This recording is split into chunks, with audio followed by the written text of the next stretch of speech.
જય મોગલ, જય મણિધર, જય વડવાળી.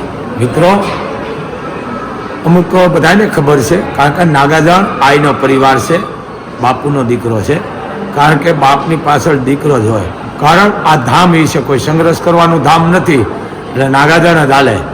એમ આ મોગલ ધામ છે, નાના બાપુ તરીકે એને તિલક વિધિ કરી છે બધા એ થાય. એનો મતલબ એ નથી કે નાગાજણ આપવા જ બેહવાનું મારે જ હોય, સમજી લેજો. પણ શું કામ એને ગાદી હોપી છે કે કાલ કોઈ જાતની એને ચિંતા નહીં, સમજી ગયા ને તમે. બીજું ગુરુવાર, શુક્રવાર, સોમવાર જોવાનું છે. હું અહીંયા જ આવું છું, અને કોઈ સમાજનું કામ, માતાજીનું હોય, કોઈ લગ્ન પ્રસંગ હોય તો હું જાઉં આવું, એક વાત અલગ છે, એક બે દી.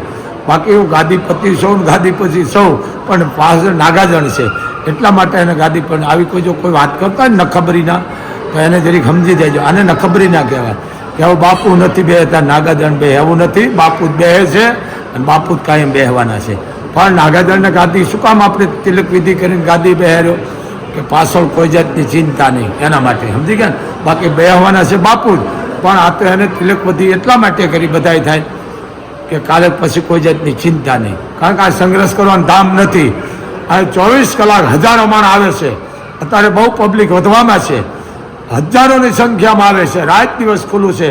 તો બે ધડકથી ગુરુવાર, શુક્રવાર, સોમવાર જોવાના વાર છે. તો તમારે ગમે ત્યારે આવવાનું. બાપુ અહીંયા જ છે, કોઈ કામ હોય સમાજનું, કોઈ માતાજીનું છે તો હું જાઉં છું. બાકી હું અહીંયા ગાદી છોડીને ક્યાંય જતો નથી.